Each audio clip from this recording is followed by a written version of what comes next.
Let me greet all of you.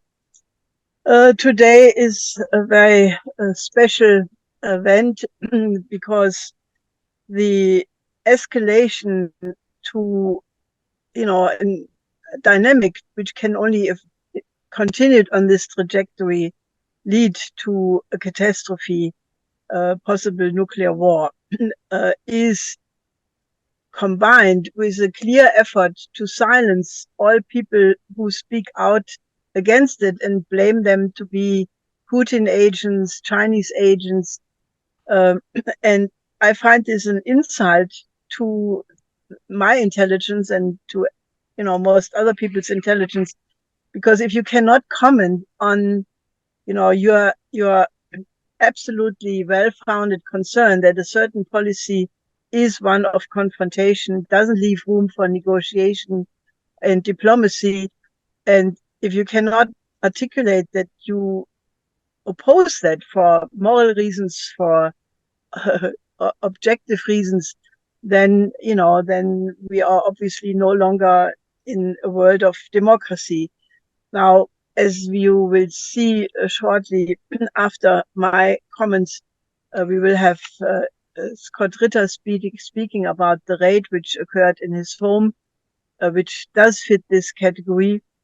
And I come back to that in a second. But, the concern is that of, an escalation step by step,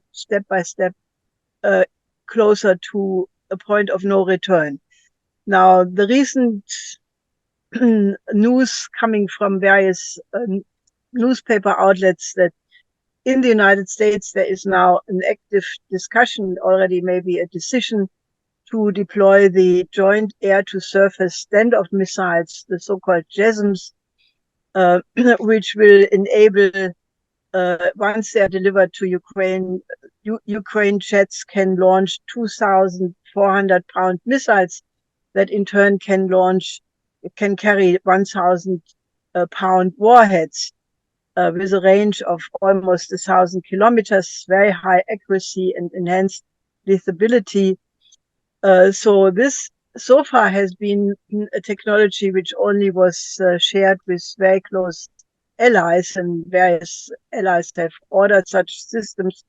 But to give them to Ukraine is supposed not to, enable the Ukrainians with such technology, but to also influence the German decision that they should make available the Taurus cruise missile, which is has been refused by Germany so far because they feared this would escalate the situation, to possible World War III. Now, Germany very recently already allowed the Ukrainians to use long-range missiles in the Kursk operation. And, that, again, is not something, which just was made up by the Ukrainians, which is what is being said. But I think it is very clear that the entering of Russian territory in the Kursk region would not have been possible without technological advice by NATO. The decision was in all likelihood made by NATO. And this is ending essentially for probably a very long time the option of a diplomatic solution.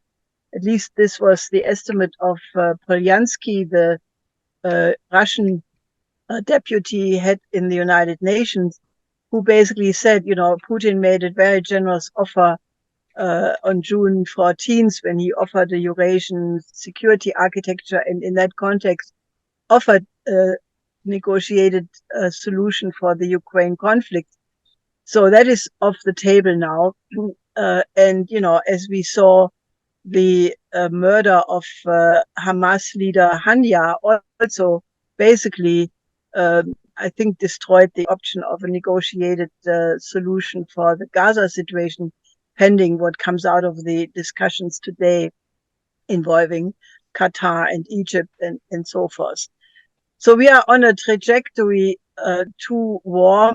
There is a renewed, almost drumbeat discussion in Germany about the operational plan Germany, which is being described as, the absolute effort to make Germany war ready, to plan to have soon 800,000 soldiers transported in fast speed to the eastern border, including equipment, preparing to transport a large amount of wounded and prisoners of wars and refugees from the Baltics and Poland, to integrate the medical system into this epochal change Scholz was talking about, basically educating the population that in the case of the coming war with Russia, that wounded soldiers will have a priority over normal patients. I mean, I could give you many more examples, but the drumbeat, the effort to try to convince people that the war is inevitable with Russia, latest by 2029, why it should be in 2029 is a mute. But we have to somehow get off this trajectory, or else it will be too late at one point. Now, I want to say 2 days ago, we had the 15th of August, and that was the 53rd anniversary of a very fateful announcement by President Nixon, who on that date in 71 basically ended the Bretton Woods system and declared, the dollar would be moved off the gold standard, and the floating exchange rate would replace the fixed exchange rates, and price and wage controls, which basically translated into vicious austerity, would be announced. Now, my late husband, Lyndon LaRouche, was the only economist we are aware of who absolutely said, if you continue on that course, which was the shift to go in the direction of profit maximization and abandon sound investment in physical economy, it would lead to a situation of a new depression, a new danger of fascism, a new world war, unless you would go for a completely different economic system. Now, Mr. LaRouche was, a thorn in the flesh of the Anglo-American establishment, because he not only recognized what that shift meant, but for the following 40 plus years, he at every turn of the financial system, put his finger in the wound whenever it went more in the direction of deregulation of the markets, more profit, more, favoring a small establishment elite on the top, and offering at the same time alternatives. Now, that was the real reason why, when he was becoming successful, both in advising President Reagan with the Strategic Defense Initiative, and then when his political movement started to have electoral successes in 86, that, the decision was made to make a raid against our home on the 6th of October, 86, when 400 FBI agents surrounded our home, and as we found out later, they had an order to kill if things would basically escalate, which was the intention. So I'm saying that what happened to my husband, or to us, we fortunately survived it, was a foreboding of what is happening now to a lot of people. And one can apply the Bonhoeffer famous quote, if they first come for the gypsies, then they come for the social democrats, and then they come for me, but then there were the Jews, and then for me, and then there was nobody left to defend me. If people would have defended what happened against my late husband, we probably would not have come where we are today. So having that in mind, and what is at stake, where, it would be so easy for the world to get out of this crisis by, basically going back to an American foreign policy, which was associated with the founding fathers, with John Quincy Adams, who said the purpose of the United States is not to go abroad and chase foreign monsters, but, to form an alliance with absolute sovereign republics and work together. This policy could be revived today very, very easily. So I think that, we will hear now from all the unfolding crises today, but also about the existence of a new system.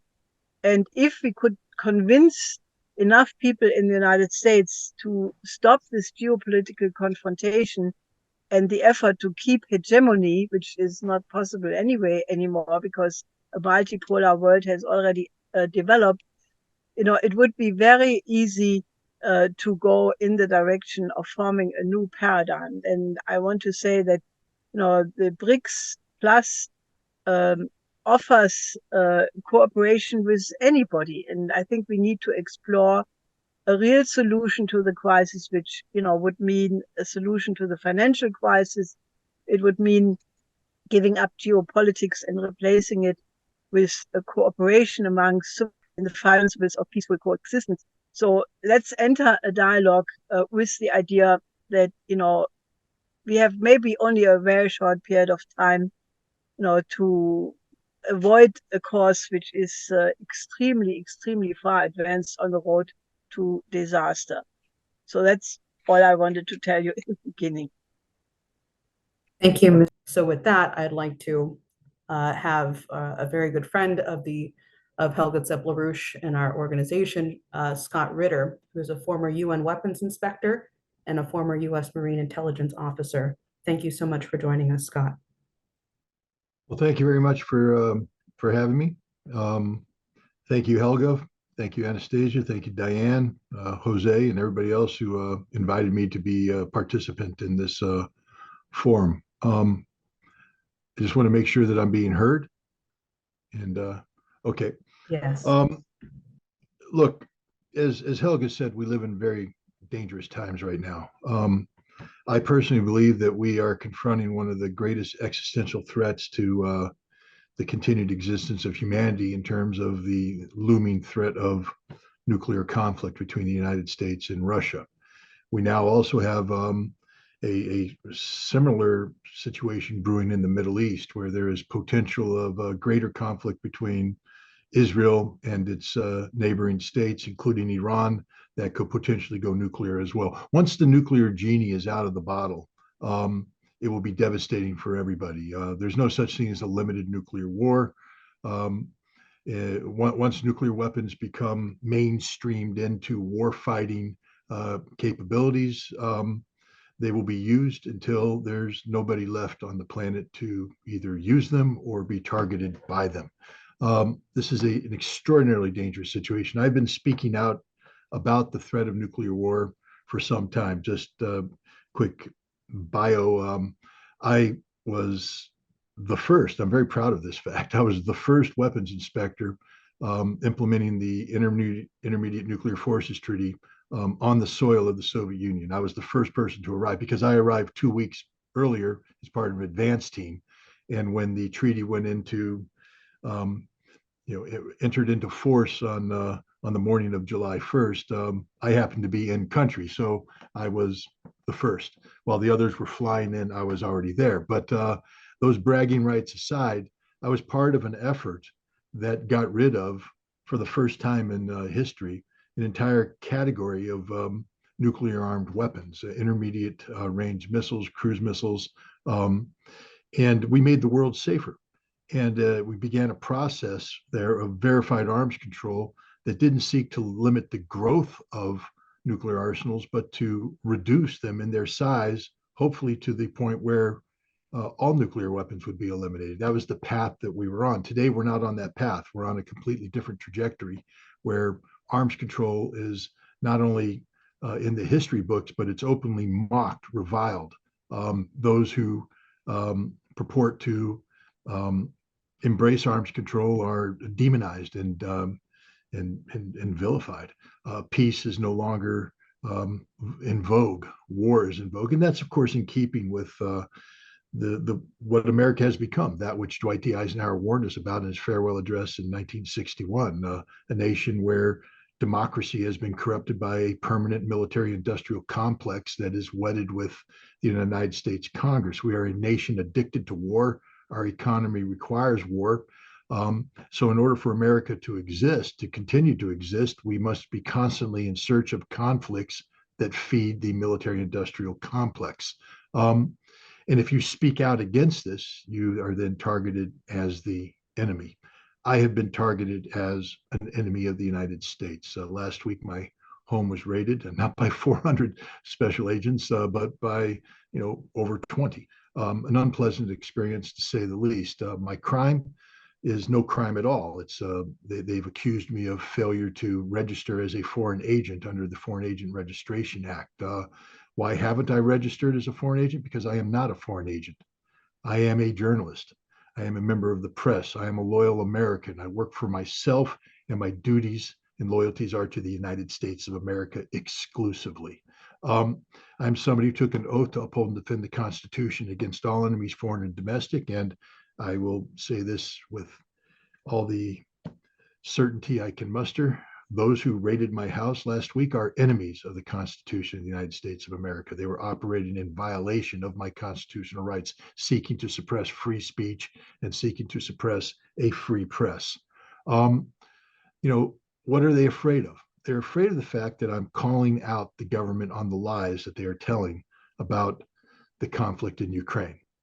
They're afraid that I'm calling them out for the lies they are disseminating about Russia itself, feeding the disease of Russophobia that is designed to cloud the minds of the American people so that the people cannot discern for themselves, whether or not Russia is a threat. Anybody who breaks from the official narrative is deemed to be an enemy, a foreign agent. This is a very dangerous, mode of operations that the Justice Department and the FBI are trying to impose on us. I remind people that free speech is just that, free speech. There can be virtually no limitations to it. Yes, you cannot jump up in a crowded theater and shout fire, but you can call out the government for bad policy. In fact, it is the duty and responsibility of American citizens and a free press to do just that. In 1971, the United States government sought to suppress the publication of the Pentagon Papers, leaked by Daniel Ellsberg, a very brave former civil servant, American patriot, who realized that the American people were being lied to about Vietnam, how we got there and why we continue to be there. So he leaked the Pentagon Papers to the New York Times and the Washington Post, and the Nixon administration sought to prevent their publication. And the Supreme Court in a 6-3 decision determined that the United States government had no right to suppress the publication because of free speech, because of the First Amendment guarantees regarding the free press. Justice Hugo Black, on the Supreme Court at that time, wrote a concurring opinion.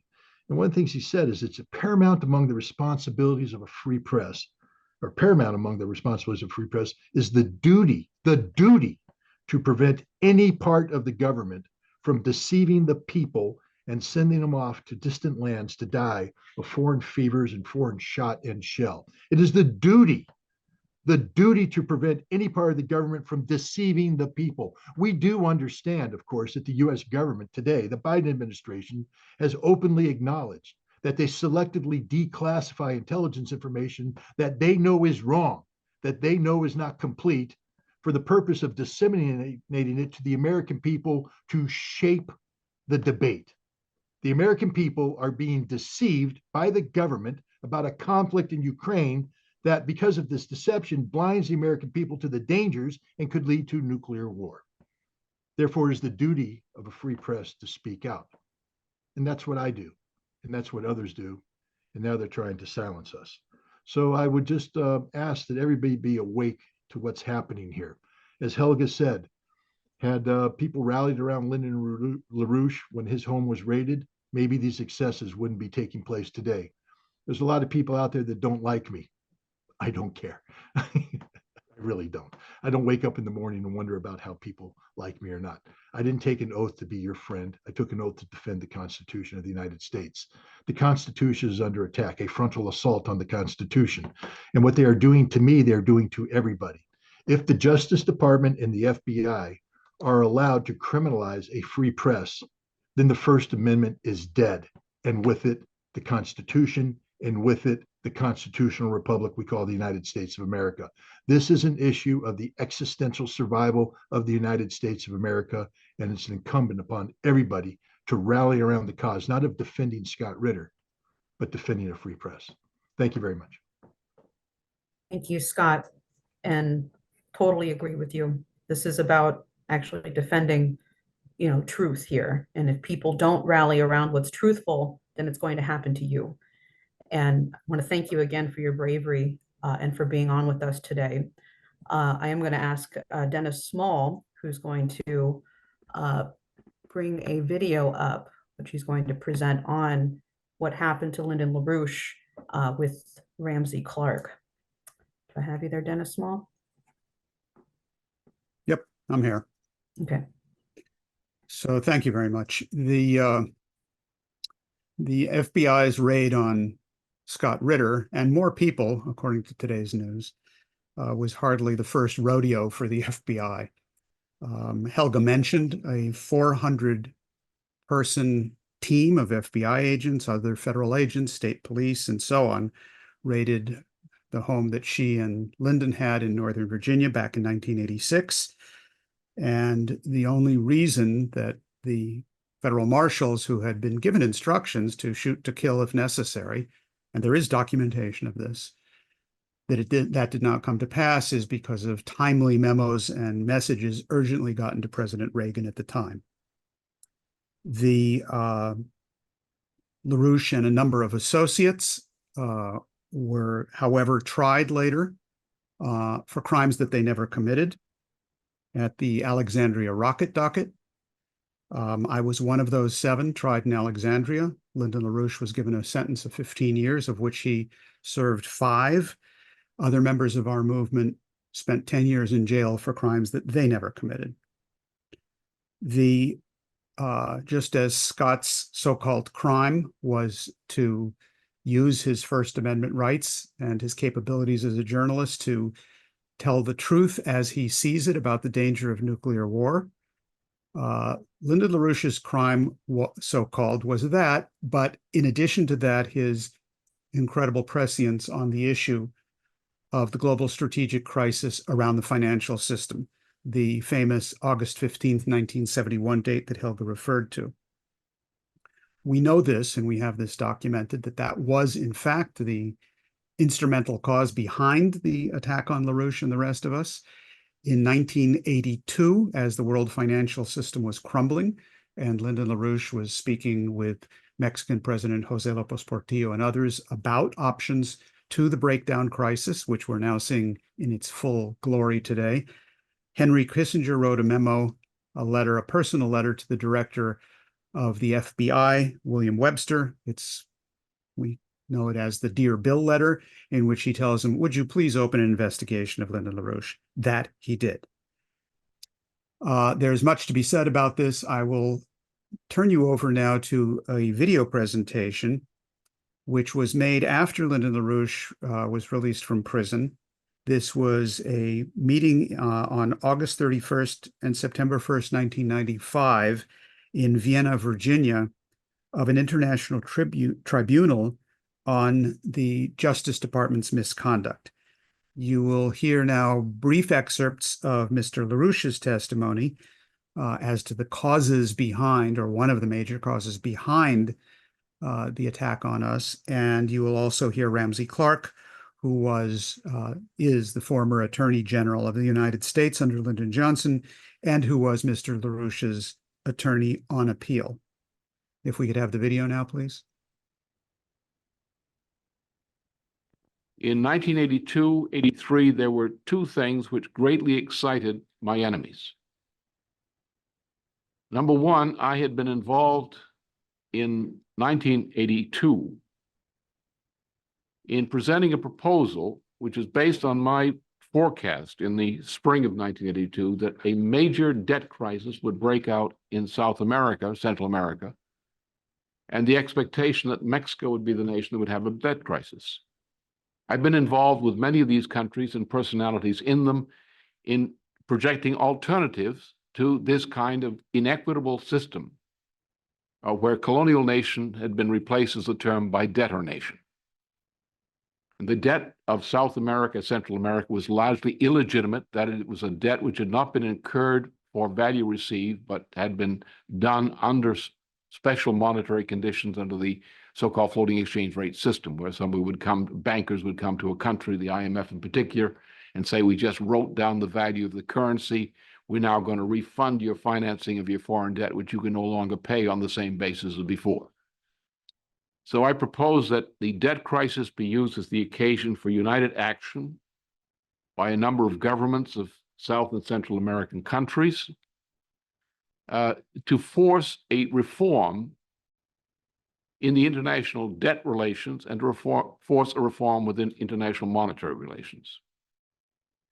This report was entitled Operation Juarez, largely because of the relationship of President Lincoln to Mexico during the time that Lincoln was president, with the idea that it was in the interest of the United States to accept and to sponsor such a reform, to assist these countries in the freedom to resume development of the type which they had desired.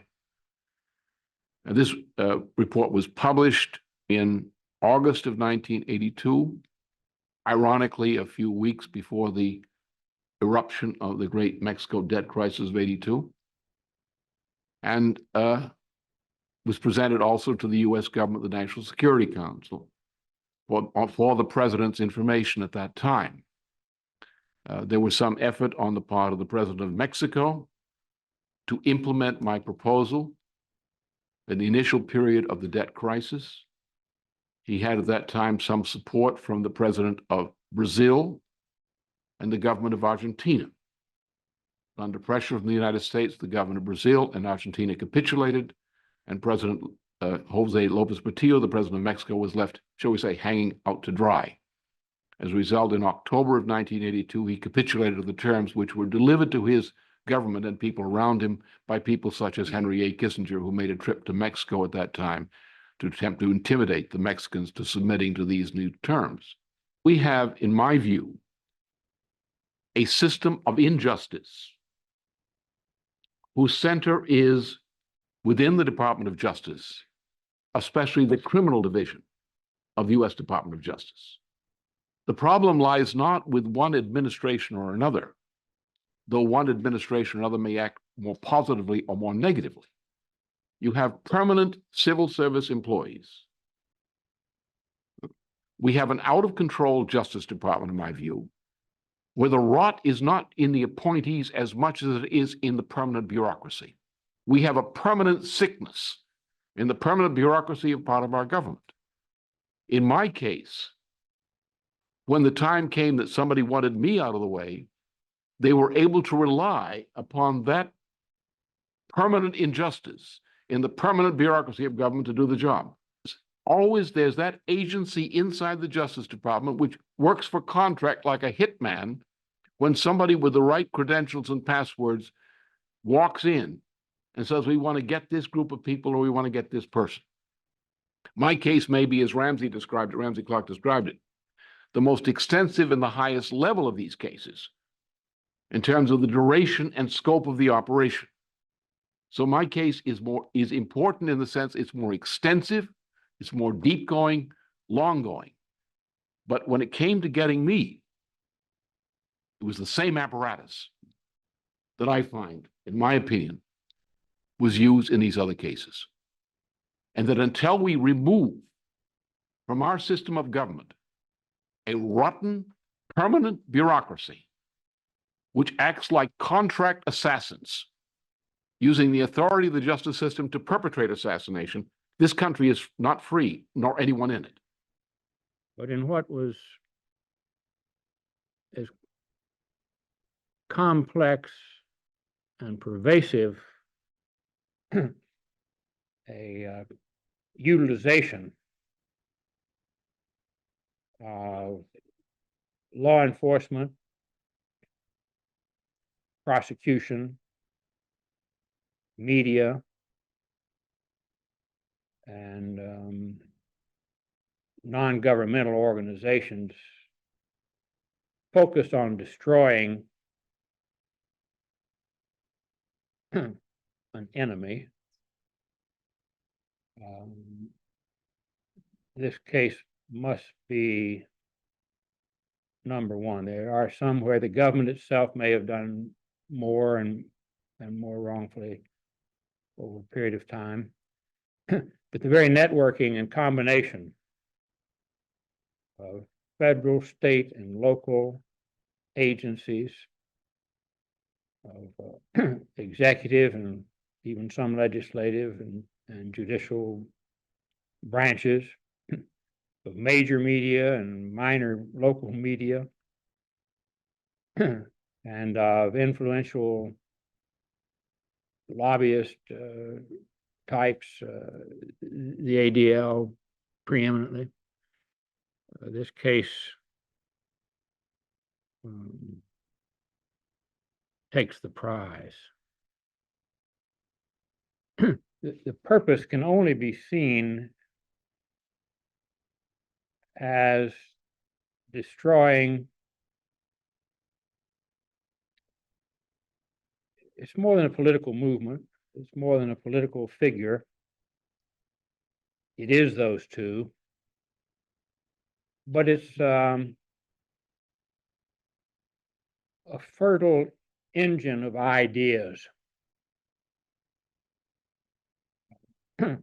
a common purpose of thinking and studying and analyzing to solve problems, regardless of the impact on the status quo or on vested interests. It was a deliberate purpose to destroy that at any cost.